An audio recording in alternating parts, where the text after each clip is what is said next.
We on? Yeah, we're on. What's up? Here we are again.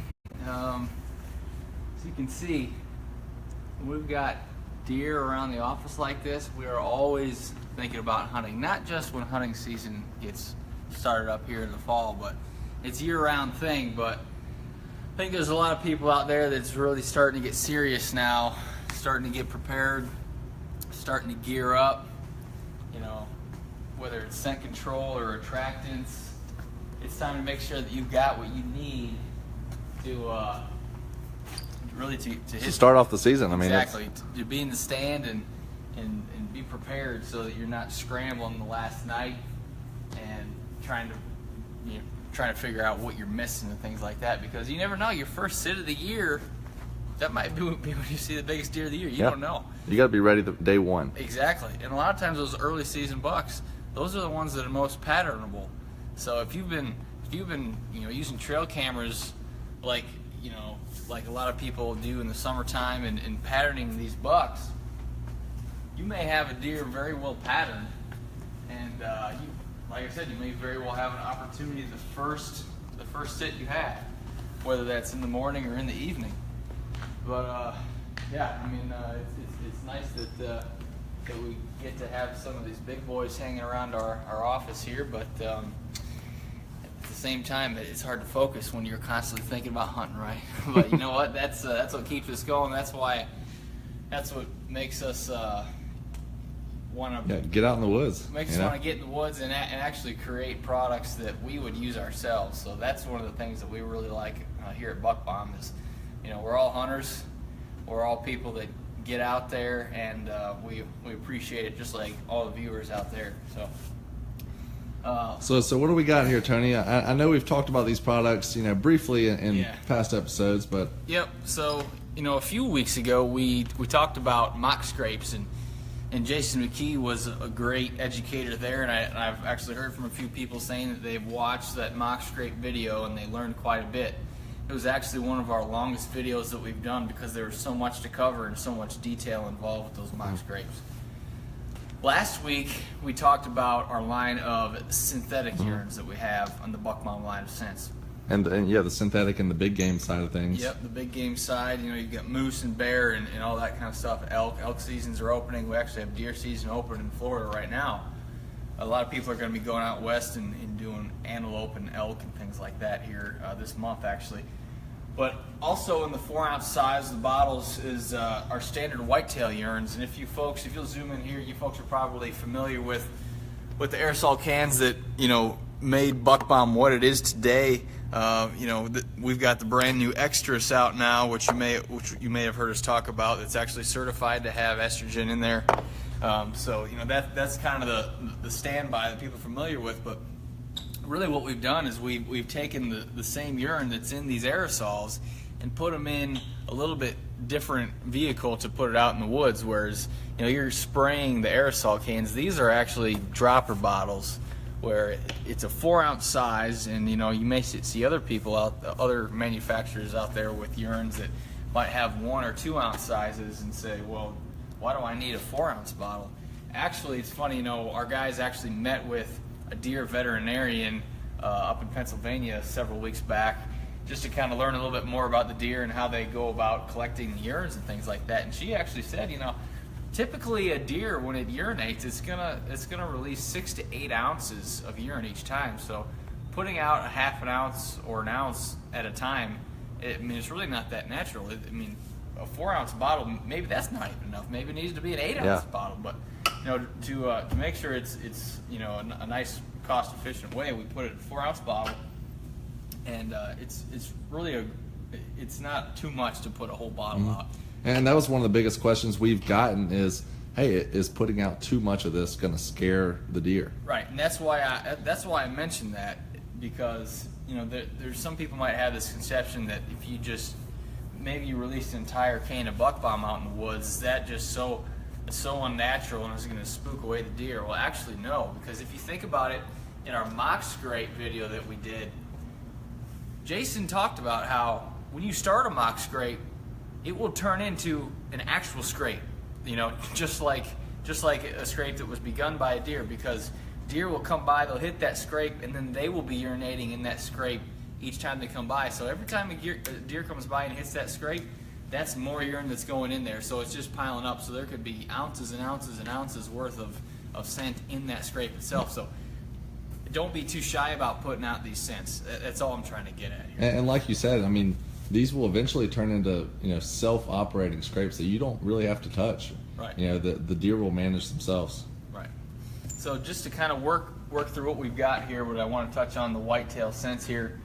You're probably familiar with the doe and estrus. I know a lot of folks, that's buck bomb to them is the doe and estrus. So of course we have that. We also have, I mean, this is something that you're going to use once the rut starts kicking in. You know, this is your estrus, this is your peak rut time. Doe pea is really, doe pea and ambush both are great to use really throughout the season. So they're great cover scents or to use in scrapes as well. If you're going to be putting some scent on your boots to cover your scent there, a lot of people do that. If you're going to just do something early season or even late season post rut when it gets real cold, I know up in the North Country people will be hunting in negative temperatures during muzzleloader season. You're going to put out some scent. You're going to want to use doe pea or ambush. And doe pea is actually, it's basically just, it's doe urine, but it's not an estrus.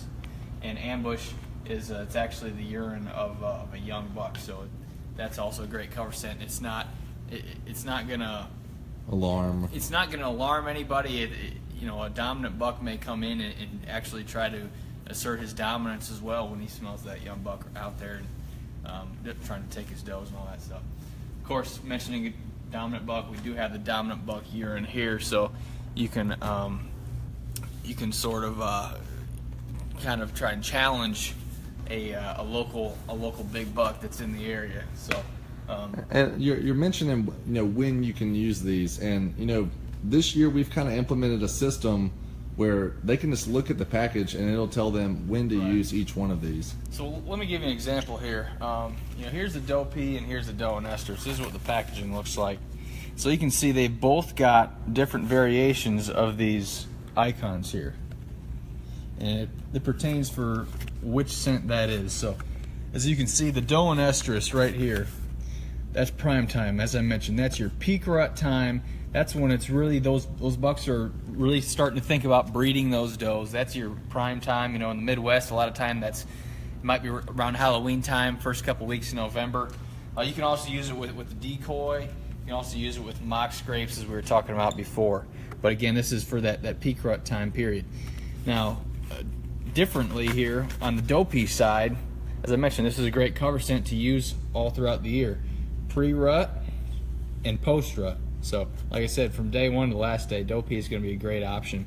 Cover scent, mock scrape, and as Sean was mentioning there, these icons are on on the cards of each of our scents here. So, if you're wondering when's the time to use which scent or what scent should I be using during which time, you can use this icon system to understand right in the store when you're choosing what you need to take to the field with you. So that's something that we've done, as we were mentioning before. We're hunters here. That's something that we've done to try and make it a little bit simpler for everyone else and kind of pass the hunting knowledge that we have spread around here, pass the knowledge on to you guys and make it that much more simple. If you have any questions, you're always welcome to reach out to us via the Facebook page and the website and all that kind of stuff. But when you need to know right then and there, maybe you did wait till the night before your season, maybe you procrastinated, you didn't take our advice, maybe it's that night before you're in Bass Pro Shops or Dick's Sporting Goods or Walmart or Academy Sports and Outdoors, Gander Outdoors, and you're trying to figure out what scents you're going to use the next day or the next weekend. This is going to help you figure that out right then and there, and hopefully that helps out some folks this year. So, do we have any questions on there, Sean? Anything at all? No questions yet, Tony. I think you're doing a good job here. All right, we got some sleepy folks on a Thursday sleepy night. Folks. Just hanging out and watching. I get it. Got a little bit of popcorn. They're enjoying the with them. show. Yeah, enjoying the show. Yeah, I'm about to kick back once we get done here as well. But we are in week 3 of the hit list. If you've been following the hit list, you've been seeing there's some pretty darn good bucks being put up there. And we were doing the bragging board. Several weeks ago, people were showing us the bucks that they were getting on trail camera, and now we got the hit list going, and this is actually showing us, all right, what deer are you after? What's those big boys that you got on camera? Like, you know what? That's the one I'm Yeah, targeting. that's the one I'm going after. So there's some really cool deer showing up there, and it's really cool for us to see. We can get to every day. We kind of get on there and look and see what else is popping up. So the way that works is whichever photo in the comments gets the most likes by this time each week, that's the photo that wins. And Tim Coots, you're the winner this week. You got a bunch of likes on your photo. Congratulations, Tim. One of your photos on there. You actually posted several, so congratulations. So Tim, reach out to us. You're the winner of, you can choose between either the family of 4-ounce urines or the aerosols. Choose between either one of those, as well as a Buck Bomb hat. So you get your choice. Congratulations to you. Reach out to us. Send us a message on the Buck Bomb Facebook page. Let us know your address and whether you'd like the 4-ounces or the aerosols and which hat you'd like. You can find that on the website on shop.hunterspec.com in the Buck Bomb tab. So we got one more week, I believe, of the hit list. So if anybody else out there is checking trail cameras this weekend, maybe you haven't checked cameras in the last couple weeks and haven't had an opportunity to post a picture up of what you're going after, be sure to show us your pictures next week. Post them in the comments of the hit list week 4 post. We cannot wait to see what pictures we've got in next week. Heck yeah. So yeah, like I said, if anybody has any questions, let us know. But that's kind of an overview. This is the whitetail side of things. We're going to be talking more and more about scents and other hunting tactics and techniques as hunting season gets closer for these northern states that open up a little bit later than states like Florida, who are already open. Which that's crazy to me to think about. You know, hunting in August in that far south, it's just got to be super hot. I know our field staffer William Sullivan is down there hunting, and he's got to be sweating. But you know what? When you haven't hunted in that long, you got to get out there. No matter what. Even if it's just for one sit, the opening day, you've got to get out there and do it. So, well, we appreciate everybody tuning in here. It was fun talking to you again. We'll see you next week, Thursday, 7 p.m. Eastern, right here on the Buck Bomb page. Thanks. All right, thanks, guys.